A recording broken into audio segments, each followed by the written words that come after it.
Hello and welcome to the latest HRD Connect webinar. It's fabulous to have you join us today, and we're going to be looking at a really interesting and quite controversial topic in some ways around how the early careers market could potentially solve our skills gap crisis.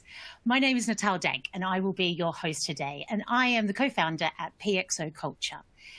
Where I look after learning, coaching and community. And we work specifically with HR leaders and teams to look at how do they build great people experience and operations to deliver business agility as well as human-centric, evidence-based people practices. I am joined by a very expert-led panel today to explore this topic. And we're going to be diving into if and how the early careers market can solve these problems that we're facing around skills gap and the war or the talent crisis that we have in our organizations. Of course, with the backdrop of what we're calling the Great Resignation. So we're going to be looking at two specific areas. The first one is redefining skills for the new future of work. So we've gone beyond the future of work now, we're now into the new future. And what does this mean for us? So there's lots of talk in the HR community around skills being the new currency of workforce or workplace transformation. So let's delve into this deeper, understand what this means, and how could this maybe solve some of the problems that we're facing. The second topic that we're then going to sort of lead into is there a whole kind of untapped area of the market and that presents itself through the early careers market? And in particular, could we look at apprenticeship schemes to help us plug talent gaps? And we're going to learn a bit more about how apprenticeship schemes operate and how can HR start to break down some of the barriers of hiring great young people into our organizations. Okay, so let's get into it. Let's meet our panel. We have an amazing group of people with us. First of all, from Avado, we have Simon Baker, who is the Director of Apprenticeship Clients. And Simon's kind of a big hitter when it comes to apprenticeships. He's been in the business for a long time, and he works with some of the biggest and most successful UK employers of apprenticeships. And he's got some really great insights and some challenges around this topic that we're going to explore soon. Next, we have the fabulous Denise Myers, founder of Even Fields Careers. And Denise is a champion for diversity, equity and inclusion. And how do we actually start to provide career opportunities for all, not just a few? She's particularly passionate about how do we increase the employability of young people and bring their work experience into the organisations that we have in the market. And then our third fantastic person today is David Allison, who is the CEO and co-founder of Get My First Job and The Talent People. And he's committed to forging closer connections between young people and the world of work. So how do we kind of break down those barriers, bring the two together? And in particular, look at solutions like apprenticeships and graduate programs to really bring in that kind of the young learning agility that people have in the early careers market into our industries. Hello, everybody. Fabulous to have you with us. Looking forward to our discussion. Okay, so we're going to get into it, but this is nothing without you. So please let us know your questions. I'm sure you've got some burning questions on these topics. So if you want to ask something about redefining skills, hiring for the future, and in particular around apprenticeship schemes and the early careers markets, please put that into chat and we'll start to bring that into our discussion. So let us know your questions. Okay, so moving into our first main discussion area, which is redefining skills for the new future of work. And I mentioned the Great Resignation. So sort of overnight, we've had this shift from what was maybe traditionally an employer-led candidate market to employee-led. So this idea that people are on the move for lots of different reasons off the back of the pandemic. But I've also heard some people say maybe the Great Resignation could be reframed and be the Great Reshuffle, or perhaps even the Great Opportunity. And I think we need to delve into this a bit more, because perhaps skills development, skills hiring, skills for the future is the way that we get over this Great Resignation. So let's kind of delve into that a little bit more. And Simon, I'd love to ask you a question to get us going. So can you explore this idea of what is the role skills can play in combating the Great Resignation? And where does it rank across other levers that you can pull? So, for example, how much we pay people to kind of get them into our organizations. What's your thoughts on this one? Hi, Natal. Good afternoon, everybody. So, yeah, thanks very much. I think it's not just another lever that employers can pull. I actually think that skills investments and having a properly thought out and considered skills strategy is absolutely essential if employers are to survive or even thrive when faced with this the problem of the Great Resignation. We've commissioned some research recently, and of all the respondents, 37% of people said that they planned to resign within 2022, which brings it to really quite a scary stat for employers when they think that is the scale of what the Great Resignation is. And of course, in young people, 54%, so over half of young people, so those aged 16 to 24, planned to leave their jobs or find a different job this year. And while salary was definitely cited as the biggest reason, and of course that becomes more prominent when we see inflation and the cost of living pressures that we're certainly under here in the UK.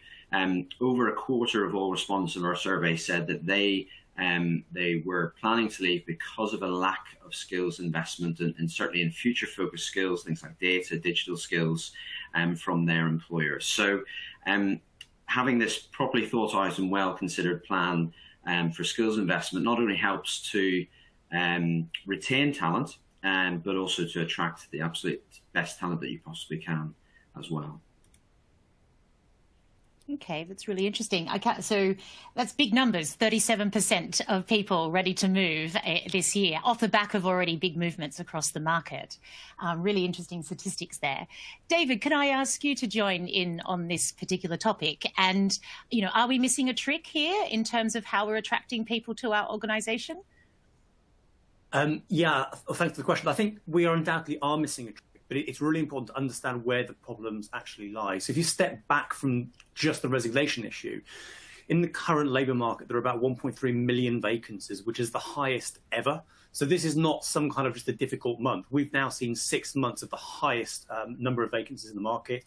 We've also seen 6 months of the lowest candidate availability in the market. So to your point earlier, candidates really are in the driving seat now. And there have been a number of factors that have already gone into that. I think COVID is an interesting one where we're all expecting massive unemployment, but the government support around furlough did a great job. And so all the planning that the government did around stimulating the jobs market, so by putting extra training schemes in, such as boot camps and so on, actually has even added to the competition in this marketplace. So it's really overheated. And where you then get this clash, I think, around the early talent part of this is that for many organizations, unfortunately, apprenticeships are still seen as like the cheap labor, if I can put it that way. And they shouldn't be viewed that way. But for many organizations, they've kind of relied on a layer of cheap employees to come and do some of these routine jobs. And the reality is for those organizations that are still approaching young people and apprenticeships in that way, they are going to fail. So the data we look at says that applications for some of these roles have dropped from about 14 to 1 to 0.5 to 1 if you look at some areas of hospitality. So you can't just put a vacancy up and expect young people to apply. So yeah, you definitely have to look at it, but it's then, well, what do you do? And the reality is that for early talent, you have to reframe this and say, this is not just about recruiting young people, and they should be really grateful we're giving them a job. This is about saying, how do I make sure that I, as an employer, are incredibly competitive, that I've really set out clearly why somebody would want to work for me, where they're going to work, teamwork, hybrid working, pay, training, all those things that we're probably used to talking to in the more mature jobs market, but all of those factors are now really coming into play in early talent. And that's where we have to put a lot more focus on the way we communicate with young people and bring them into our organizations. Okay, so actually, because some of the things you're talking about there, such as, what does it feel like to work here? What are the hybrid opportunities or benefits? These are all things that I would naturally expect to happen in a normal kind of interviewing scenario. But you're saying they're not necessarily there when we hire from early careers. Is that right? No, totally. And I've been in the apprenticeship world for 15 or so years. And if you look back in the kind of the mid 2005, 2006, we had a huge amount of cheap apprenticeships. So level 2 minimum wage, that was very much what the market was made up of in terms of volume. And today we still see a hangover from it. So when I look particularly at sectors such as care or hospitality, we see far too many organizations trying to hire somebody in on minimum wage. Whereas the reality is, if you're a young person looking at it, hospitality, it's had an awful lot of bad press recently through COVID. Working Friday, Saturday evenings isn't exactly appealing to many young people. And then by being paid minimum wage. And we forget that for a young person, if you take an apprenticeship, you don't get access to many of the benefits you get going to a full-time college course, such as a bus pass. So you really have to look at it and say, can the young person really afford to travel to do my job based on what I'm offering them? And because there's so much competition for this talent, people are not going to apply for those jobs where you haven't really thought it through, advertised it, and created a great value proposition. So really focusing on young people and saying, how am I going to stand out, for me, is so important. Definitely. Excellent. And so this is really interesting. And it's also, I think there's something about how we sort of define skills or look at skills going forward. What is it? And so you can't just bring in any young person and they'll just work for you for anything. Actually, we need to invest in them and how they can then contribute to our organization. Denise, I'd love to bring you into the conversation. So what does the future of skills look like in your mind? And, how will these serve the new way of working in organizations? What's your thoughts around this? How do we kind of bring skills into how we're building organizations? Okay. Hi, Natal, and hi, Hello. everybody. Well, I think the future looks like collaboration. It looks like, as we're talking about skills, I think it also looks like diversity. That should really underpin any professional development that a business is looking at. Because everything has changed. The way we work, the way we learn, the way we shop, socialise has changed a lot over the last 2 years, and that will continue to happen. So I think that employers need to, get their ears back to the ground and see what's happening and be on point with this. Look at the data. I think that's very, very important to see what careers people are interested in. So I think that's that's what the future is going to look like. And I think the future is going to look a lot like me and like you. It's going to look female as well. People have to start looking at opening up vacancies to female, to people of colour who have missed out on a lot of opportunities over the past years and are a bit unsure of organisations and a bit unsure of the opportunities that are out there and if they would even be considered for those opportunities. Yeah. So, but what you're talking about here isn't the traditional kind of skills. And it's not, it's not just coding that everyone seems to think is the skill that everyone's got to have. So you're sort of talking more about how we work with each other, how we collaborate, how we connect. Is this what you're saying? Yes, definitely. All of these things are very important. You can learn coding, but you within your organisations have to look at their customer base. You need the thinking of your customers. So if all of your workforce look the same, think the same, you'll have an issue and you will lose customers. Based on that fact, you'll lose out on different markets that you haven't even considered. And Simon, I see you nodding vigorously there. Would you like to comment on this question?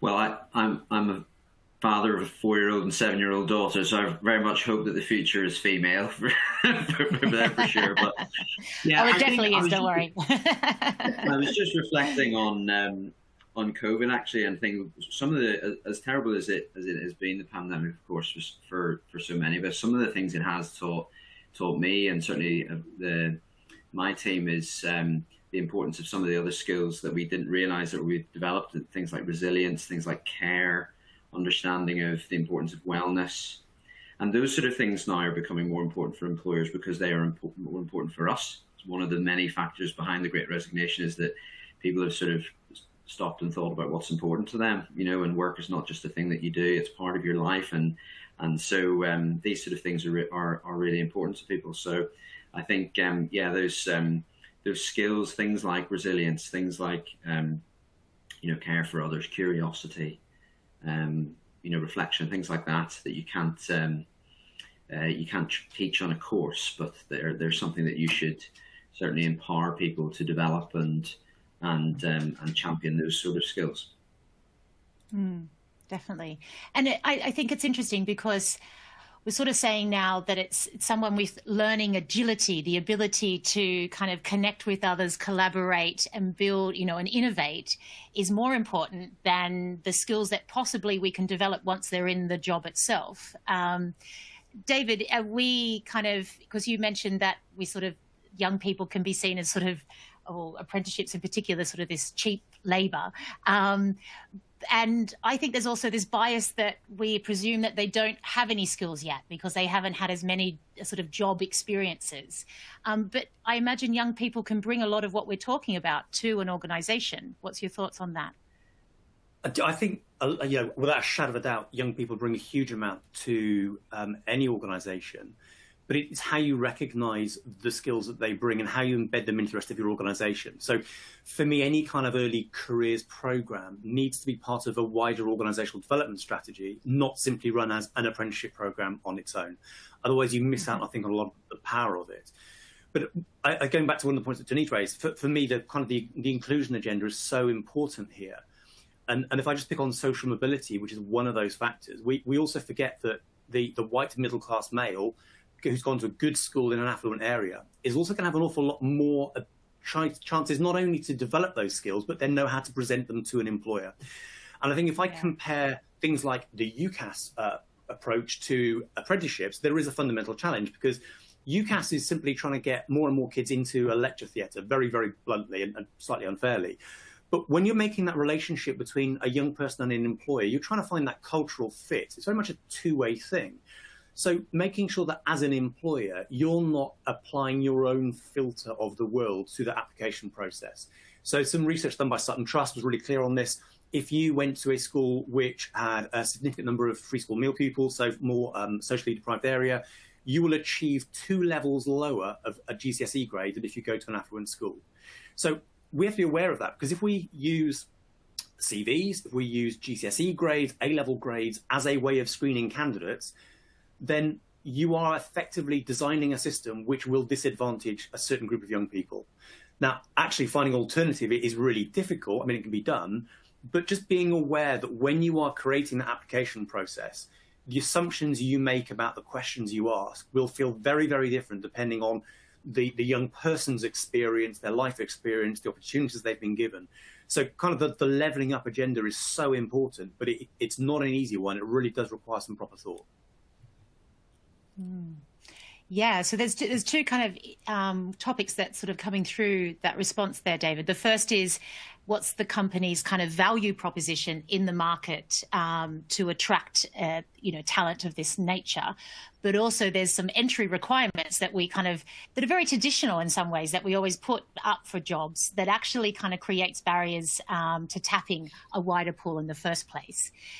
Let's kind of explore both of those a bit more. Denise, could you comment a bit more on this kind of the company's value proposition to young people and particularly to people not from the kind of, I suppose, the middle class white sort of channels that we've seen coming through organisations traditionally?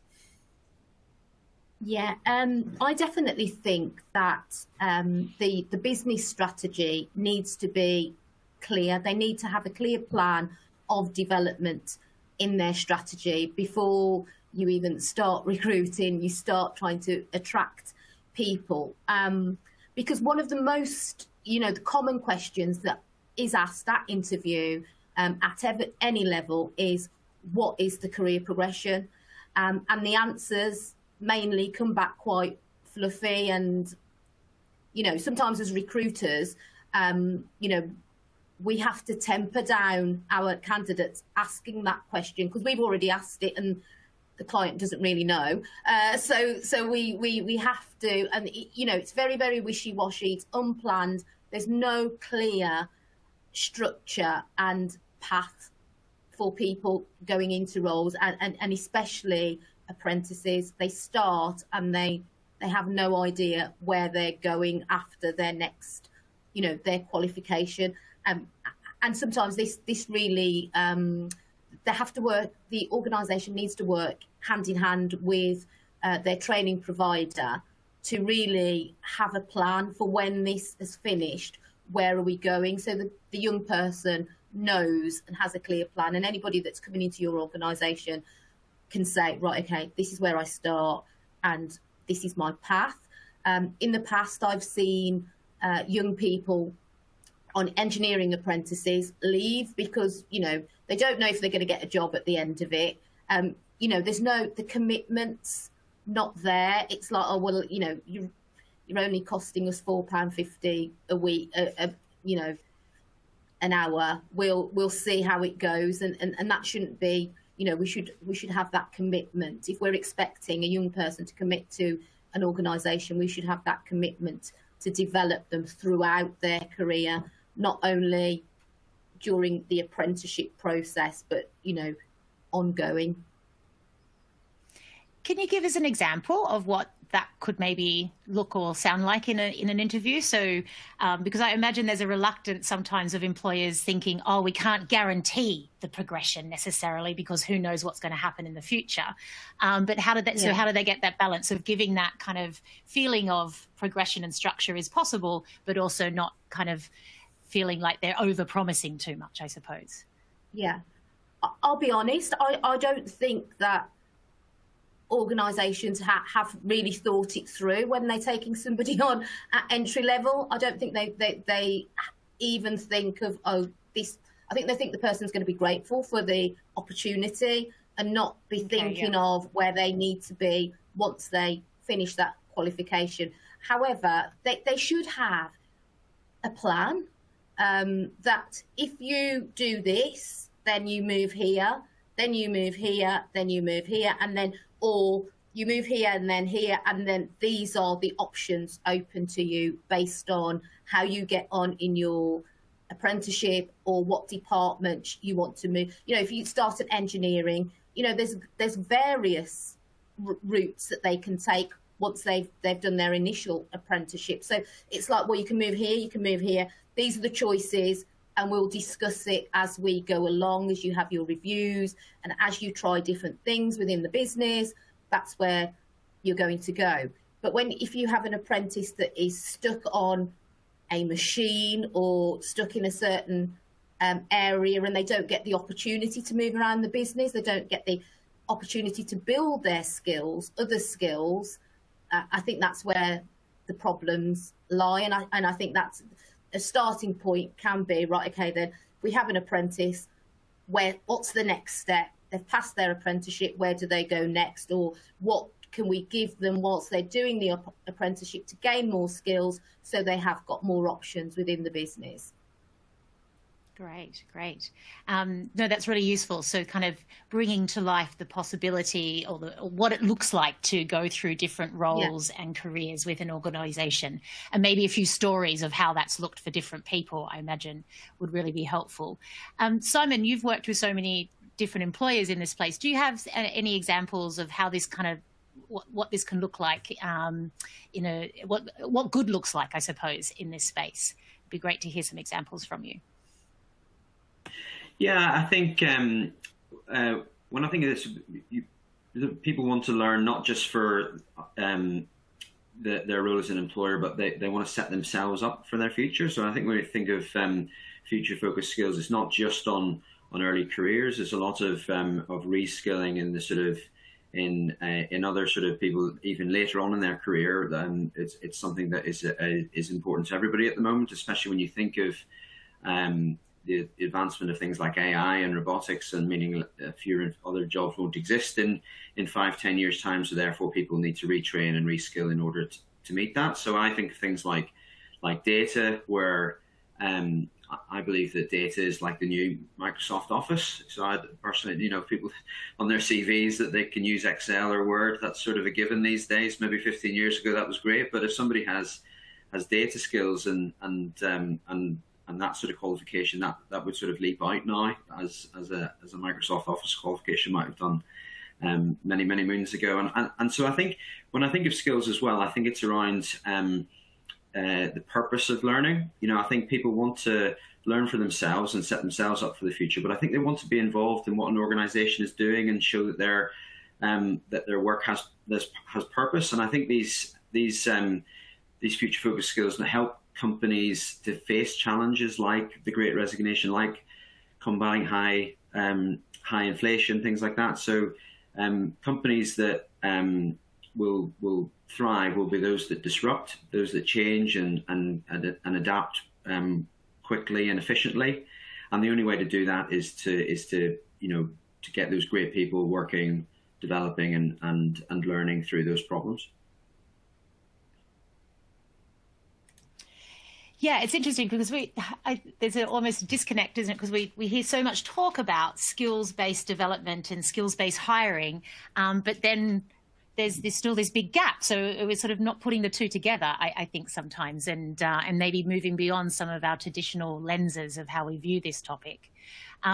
David also brought up another kind of area, which is the sort of entry-level requirements. So, so many roles and jobs out there, there's this set kind of entry-level requirements that you must meet just to even kind of get your application into the mix. And I think this is getting challenged. You're seeing some companies now, they don't want to know what degree you've done. They don't want to know what school it is. And they're just trying to look for the ability of, the different types of behaviors and attributes you bring. What's your thoughts on this? How can we start to redefine the entry-level requirements into jobs to really tap into the early careers market? I think it requires you to kind of almost abandon everything you've done so far and start again fresh, because otherwise it's so easy just to keep going with the CV. So probably one of the best examples we've worked on, actually it talks really to the previous point, was with Microsoft, where we actually went away from the degree level apprenticeships and came down to a level 3, level 4 apprenticeship, because at that point actually you can set different level of entry requirements and it becomes less important in terms of the grades at A level. But also by then using technology to really improve the application process, it meant that our recruitment team were able to spend more time talking to candidates and getting to know them. So you don't view that recruitment process being a series of gateways that candidates have to get through, but it comes far more of a two-way conversation. And for us, it's not about skills assessment, it's about strengths-based assessment. So how do you give the candidates the chance to show the strengths they have, to talk about their values? And I think for most employers, give the candidates the ability to explain why they want to work for you. So I don't know about anybody else on this call, but for me, we hire somebody when they come and what they say resonates with our mission, with what we're trying to achieve, because we know then it's not just about a job, it is about wanting to come to work to make a difference and do something. So you have to have the courage to say, yeah, we're not going to look at GCSEs or A levels. We're not going to look at which university you went to. We are going to screen you based on your strengths and your ability to tell us why there's a good fit between what you want to do and what we're offering. And again, that's where I think COVID's actually really helped, because it's forced us to go digital far quicker than we would have done otherwise. So things such as video assessments, and now they're really commonplace, and they're a great way of screening a lot more candidates in a far more natural way than simply downloading CVs, printing them, and seeing which young person's got the best dad at creating a CV. Because let's be honest, that's what it was beforehand. Excellent. No, I totally agree. And I love the concept of the strengths-based approach. What can this person bring to our organization? Because a lot of the kind of skills such as a lot of the digital skills that we're talking about that's so important are things that you can learn once you're in the job, isn't it? Yeah, excellent. So I'm going to keep us moving forward because I'd like to go on to the next main area that we were going to discuss today, which is leveraging the early careers market and apprenticeship schemes to help plug the talent gap. So we've talked a bit around what are skills of the future and what are maybe some of the barriers to why we aren't hiring from the early careers market. So now let's have a look at how we actually do it. What does this mean? And, you know, this kind of apprenticeship scheme has been around for a while now, but you know, many businesses, large and small, are still not seeming to make them work very successfully. And so I'd like to kind of understand a little bit more about why and what's going on here. So Denise, let's go to you first. So what's, in your thoughts, what's the key to making apprenticeship schemes work? You talked a little bit about this earlier, and why haven't they worked before? So what's going wrong? Okay, I'm going to sound a bit like a broken record here, but clarity, a clear plan, I think is so important here. And one of the reasons why it hasn't worked is because many people don't have a clear plan when they start out for their you know, the plan goes as far as the end of the qualification, 18 months, 12 months, whatever it may be. And then they start thinking about it, you know, the next step, when the apprentice gets to that. So I think that's a problem. And within this clear plan, I think that they would have, the clear plan is the career progression and the skills progression. I think if you marry both of those together, you can't go wrong. So that involves the employer working with the training provider to have that in place, to know that, you know, okay, then, well, these are the next skills that we need this person to have. What qualifications have you got? And talking about it and not being an off-the-shelf type of thing. Oh, we've got this, let's throw them into this. Really thinking about your business, the skills that you need, and how you can work together with your university that you're working with your training provider, with your college, whoever it is, to build those skills within your organisation. So I think that's where the failure has happened, is not having the clear plan and how to marry up that career progression and skills together. Yeah, excellent. And Simon, what would you add to this? Is it a, you know, is there even more that you would put into this kind of approach to make it successful? Yeah, there's a couple of things I'd say. From experience, I think we work with some absolutely fantastic apprenticeship employers, really, truly great organisations that make their programmes a success. There are others that are less successful, and I think that there is definitely a correlation between the amount of investment that employers place in their own apprenticeship teams and the success that they bring. So if you think of, for me, you know, for an employer making an apprenticeship program work, it's a really challenging balance, managing multiple stakeholders, so managing training providers, managing learners, managing line managers, managing senior stakeholders, managing procurement teams, things like that, and joining the dots between all of those things to make that work. And you cannot give that to sort of junior people or people without experience, especially in large organizations, and expect that to be a success.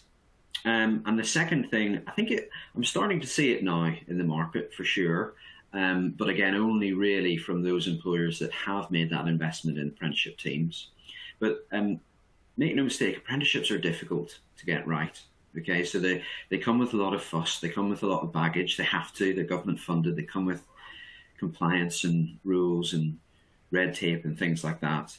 But with the right rigor, with the right innovation, and with the right partnership between a training provider and an employer, you can innovate in apprenticeships, and you can build really genuinely great programs that speak to a company's values, that speak to a company's organizational objectives and strategies. And if you do that, you'll all of a sudden you'll have the ear of senior stakeholders that just thought apprenticeships were and also ran in an L&D team, and they'll start to realize, the digital skills gap has always been a problem. Recruiting and retaining people has always been a problem. The difference now is the scale.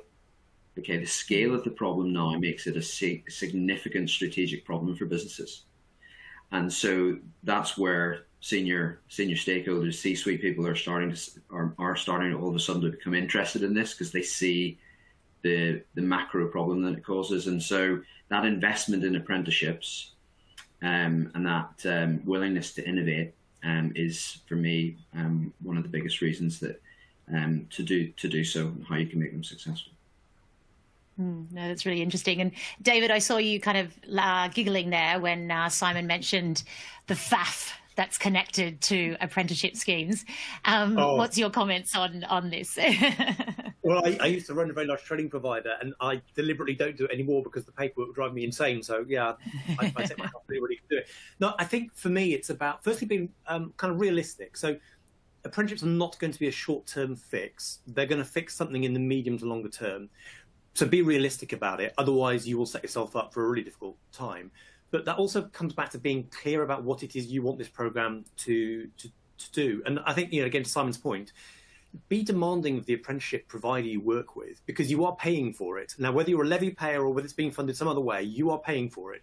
So treat your training provider like you would any other supplier. And you know what? The greatest training providers will rise to the challenge. They will love the fact that you are engaged with them, that you are challenging them to deliver a really innovative and great program. So be clear what you want and be challenging.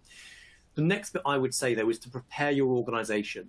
So do you know what? Young people can be a pain in the backside when they join your team. And if you don't get it right, they can create all sorts of disruption. So actually being open and honest and transparent about it, and making sure that the line managers are there, that the mentors are there, that your existing young people are kind of brought together in cohorts to support each other. There are a whole load of tools that can be put in place to make sure that you give your program every single chance of success. But again, to Simon's point, that needs C-suite sponsorship, because it's not something that happens without proper commitment. And then really my final point is then work hard to build a pipeline of engaged young people. So things like work experience, go visit schools, go do presentations, bring your brand to life. But whatever you do, don't just advertise your apprenticeship on a website and hope that the right young person finds the right website on the right day, because that's hope. And there is no business strategy behind hope. So there's things you can do, but it requires that planning and determination. I think that's a really interesting point, that the short-termism of hiring gets in the way here, because too often it's, how do we kind of immediately fill this position with someone that's done it before, rather than thinking about what we can actually build medium to long term by investing in people in a different way. So I think that's a really great point. And so let's start getting into kind of the role of HR here, and what kind of barriers that we need to help break down in organizations to make this happen. So Denise, what's some of your immediate thoughts? What's sort of what do we should be looking out for now? What should we be implementing to kind of make this actually a reality, rather than just we're talking about the plan? Let's make this a reality. Where should we start? With the data, I think is a good place to start. With regards to how you help your teams to deal with this, make it make sense is a phrase that people are bandying around at the moment. So it needs to make sense. What are your, why are people leaving? What are your turnover figures, etc. And these are the kinds of things that I think the teams can get in on. They can understand it and say, right, okay, then more people are being fired, or people are leaving, they're handing in their resignations, or we're making people redundant because we no longer need these skills because we have automation or what have you. So it's just a way of finding out what skills we need and why we're losing the skills that we're losing at the moment. I think that's key. That's something, and that's all in the data that you should have, that you should keep, and exit interviews as well to find out why we're having these problems is a key. Mm-hmm. So start presenting the business case around it, and yeah, how investing into the early skills market early careers market could change our outcomes. Yeah, okay, that's really interesting. And Simon, what things do you think we should be sort of implementing within our organisations to make this a reality? Yeah, so firstly, I think we should straight away not be neglecting our HR. Our people teams in organizations for a start. So some of our research said that I think 74% of our respondents said that they thought that their HR, their people teams had done a really great job in handling COVID and supporting them, but they're going to resign anyway. But there's so many people they're still planning to leave their jobs, and so it's like the next pandemic for HR teams. They've dealt with COVID and now they're dealing with the Great Resignation. So I think absolutely not neglecting them as part of your employees through whatever skills programs, be it HR, apprenticeship, CIPD qualifications you can. That's one thing. But I think absolutely it comes down to some of David's points around innovation and how you bring to life what the opportunity in an organisation is.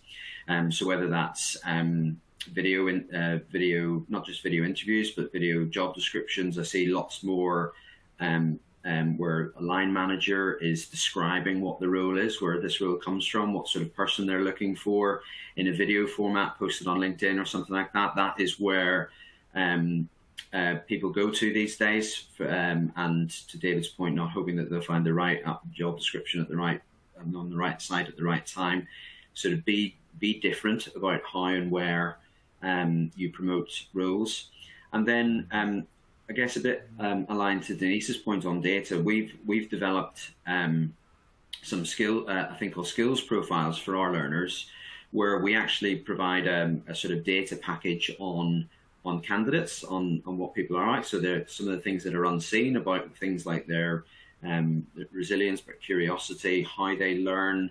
Are they introverted? Are they more extroverts and things like that? So you can sort of match the individuals and what they're like and the way that they go about their work, go about their learning to jobs, to line managers. People, the biggest reason why people resign is because of the person that they work for, not the organization that they work for. So using technology, really, whether that's in digital technology or whether that's data, to get this right, I think is definitely something that everybody should be looking at and considering. And these days, it's not all that difficult. Excellent. So we can get over the faff and it's not that difficult. So let's get on with it, hey? Sounds good. So we've talked a bit about also that we need to make it so it's not just about what we do in the organisation and how we partner with the providers, but actually people might need to want to join our organisation. So there's something about how we attract these individuals and to our kind of brand. So let's hear a little bit more. And I know David and Denise, you've mentioned this already. So what are some of the key areas for the incoming Generation Z or Z? What are they looking for in an organisation at the moment? And what can we offer the early entrance group? So we've mentioned a little bit around diversity, equity, inclusion, and some of the things that people are looking for. So I'd love to hear a little bit more around this. And David, could you comment a bit more on this first, please? Yeah, sure. So if I look at, first of all, the data that we look at, so we do a survey of about 5,000 or 6,000 of our candidates every quarter. And what it tells us at the moment is things like values, so mission and purpose, have really gone up the agenda. So certainly towards the back end of COVID, we saw that jump from number 4 on the list to number 1 on the list in terms of what candidates were telling us they were interested in. Things such as pay, benefits, training, clarity around hybrid working. There are a whole bunch of things there that we know they were telling us were important. When we then look around the kind of the various employers that we work with, though, I think there are some fantastic bits of best practice you can see. And firstly, that sharing the people like me agenda. So some of the most powerful job descriptions, the video job descriptions that Simon was talking about, we see are done by young people. So we've just done this fantastic project with Channel 4, where we've gone and we've got their apprentices to record what it is they do in a day of their life. That's far more powerful than, you know, anybody in middle management sitting behind a screen and trying to explain what happens on. So use the young people to inspire the next generation, because they'll talk the right language in the right way really naturally. And then the other thing I think that is particularly important as we do make the change back to a new working style, but one where we're either going to be hybrid home or some balance of the two, is really being intentional around how you create the support groups. Because again, if you're really pursuing the inclusion agenda, there are an awful lot of young people who will be joining you who have not had experience of workplace. They won't have had the experience of either working from home or working in an office. So how do you help them? And again, how do you help your organization put the support wrappers around them so that the induction program doesn't make assumptions that people know what to do, that they know how to dress in this environment. I don't know about you, but I was wearing a T-shirt for the first 3 months of lockdown and then had to break my shirts out again. We've kind of had 2 years of learning how to work this way, but we have to be really explicit with young people and say, this is now the way you do it. So I do think, again, it's those basics that can really, the hygiene factors that can make such a big difference to a smooth start to a program. And that's actually what will make the young person feel confident they're in the right place. And if they feel confident, then that's why they'll stay with you longer than they otherwise would. Yeah, I think you've actually made me think of a number of years ago, I was asked to do a talk at a university to kind of, attract university graduates to the company I was working at. And after the session, people came up with me with what I thought was such basic questions like, oh, if someone offers to shake my hand, do I shake it first or do I wait? Like really kind of, very, as you're saying, very kind of everyday questions about how do I kind of operate day to day in a working environment, because they just hadn't done it before. And that's where that really insightful thing comes in really well. So, I think young people are far happier asking that of other young people rather than kind of like grumpy middle managers like me who, they may perceive that I will be part of the interview process and therefore being seen to ask a stupid question will count against them. Put them in a room with a bunch of other young people, walk away, let them have the conversation, and you'll actually find the fit is far better because everyone will be authentic and natural and genuine rather than being forced. Yeah, no, I think it's a great point. And Denise, you were kind of nodding there as well. What would you add to this conversation? Yeah, I would definitely say that with regards to what Gen Z, what we call them, are looking for is action. They will research an organisation into, an inch of their life. They will have a look at everything that you say you're about, your values. They won't believe a word until they actually see the proof of it. They're into their conspiracy theories, so they don't believe a lot until they see the actual proof of it. So if you're talking about diversity, sustainability, etc. on your websites as part of your values, and if you're not living it as an organization, they'll smell that as quick as anything. And these are the people who you want. These are the candidates that you want to work for your organisation because their research skills, they dominate technology. These are the people that you want in your business. So you have to, as we say, you have to be correct in what you say and what you do. I liked what David said about the videos. They work tremendously. We do a lot of that in Evenfields. On a diversity level, where we go to organisations that we work with and they show people who work for them that look like the applicants that they are trying to attract. That works a treat, because you can then picture yourself in that organisation because you can see somebody that looks like you. There's a lot of things, again, I don't want to repeat what David said, but that they are looking for. They're looking at your values. They're looking at, humanitarian causes, saving the planet, your tech. They're interested in what tech you have within your business, and how you're developing that as well. Flexibility, training, money is there, but it's not their greatest lever. It's not the thing that's going to get them to come to you. It's it's the whole picture that they're looking at, and it's really, really important that we understand this as employers, that this is what young people are looking for now. Yeah, definitely. And I really like your call out that it's got to be authentic. There's no use saying you're saving the planet and then kind of not really doing anything about it. So it's a really nice nice point. So we've got quite a few questions coming in from the audience. So let's bring some of those into the discussion now. Simon, I hope you're up for the first one. So let me read that out. So what tips would you give a company in a crowded market to stand out from the others? We are trying to grow organically and offer good pay, bonuses, training, etc. And we want to bring in the younger generation, but we also need to bring in and keep experienced staff as well. So, what's your hints and tips for this person?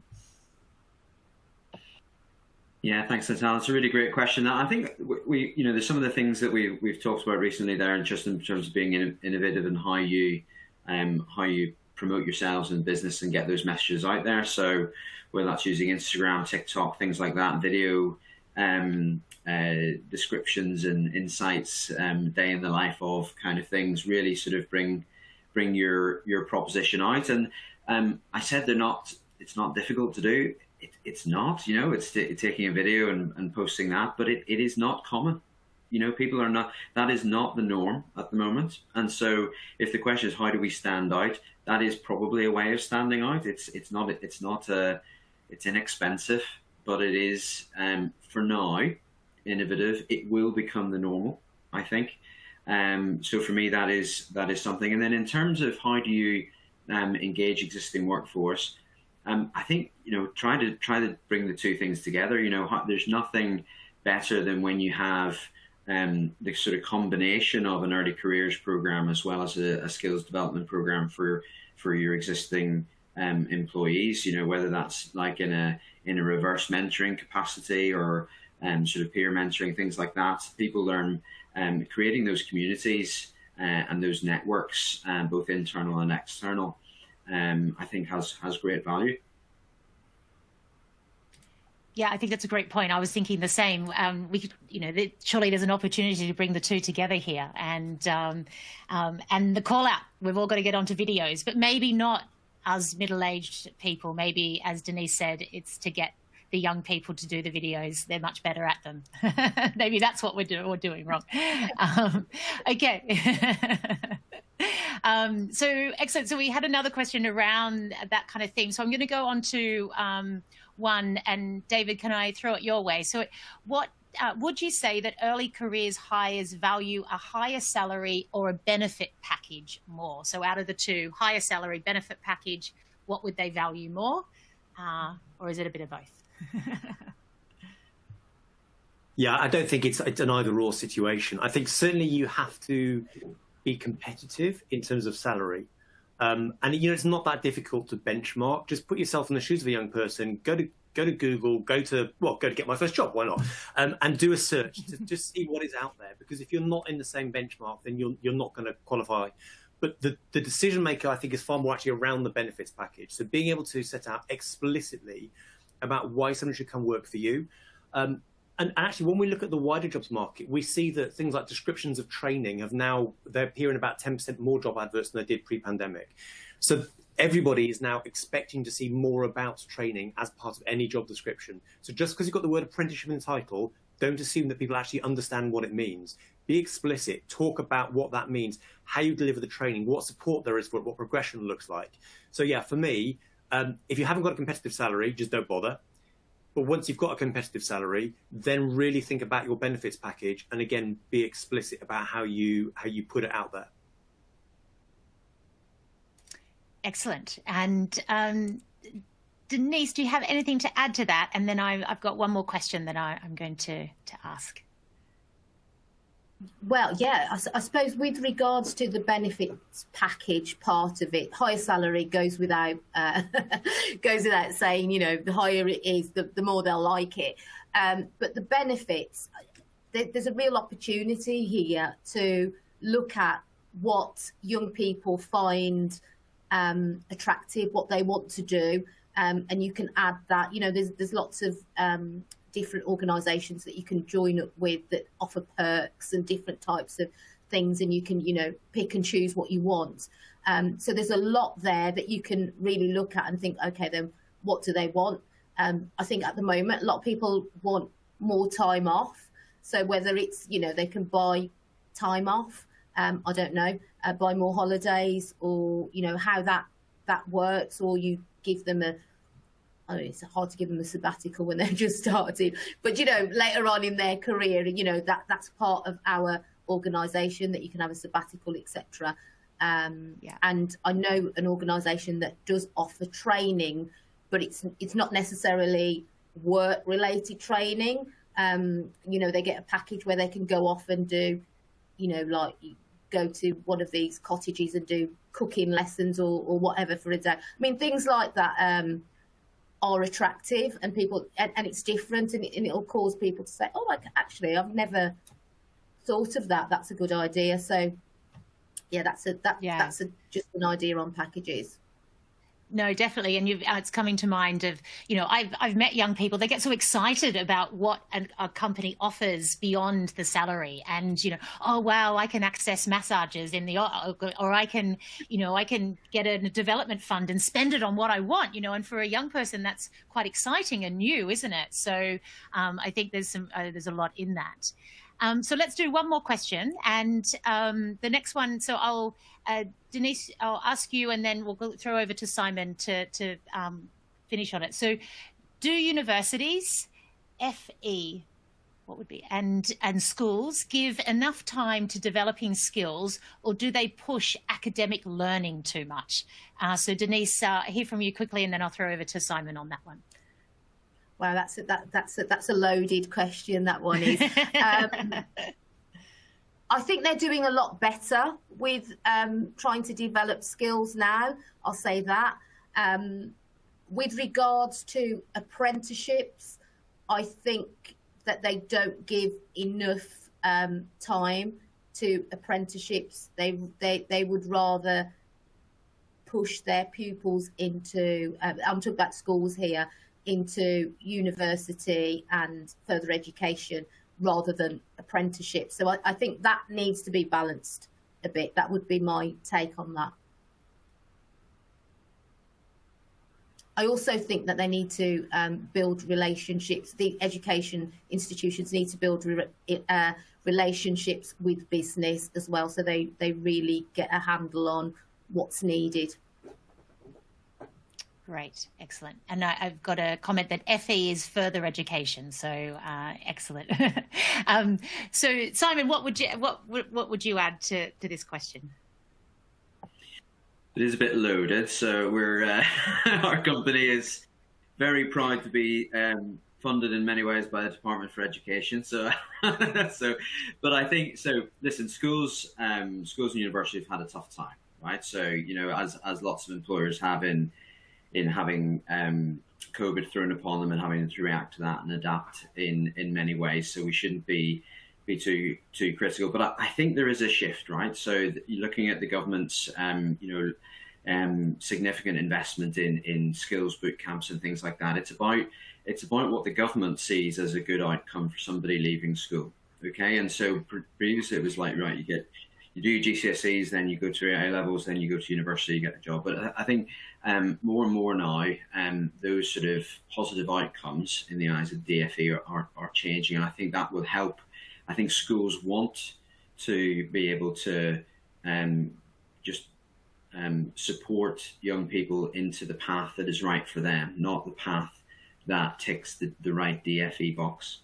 You know, and I think that those DFE boxes are changing in a positive way to reflect, society and the changes to the world of work. I think universities have to adapt as well. I think the sort of digital transformation piece for universities a lot more sort of often archaic in their structures, if I dare say, and they find that shock a bit more difficult, and will have to react quickly, because organizations like ours and other training providers are providing a much more eye-catching alternative to school leavers than university, and frankly a lot more value, I think, in the eyes of those school leavers that don't fancy the debt and fancy a great sort of work-based learning program with a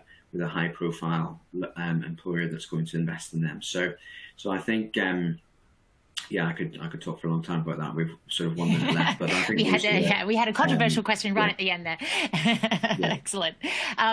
No, so insightful. So thank you so much for joining me today, Denise, Simon, and David. It's been really, really interesting, and I think it's got everyone thinking beyond the norm, which is what this was about. And how do we start tapping into a whole new part of the market that I really think is untapped at the moment, which is the early careers market. Thank you so much. Thanks for joining us today. Thanks for watching, and see you next time. Have a great day.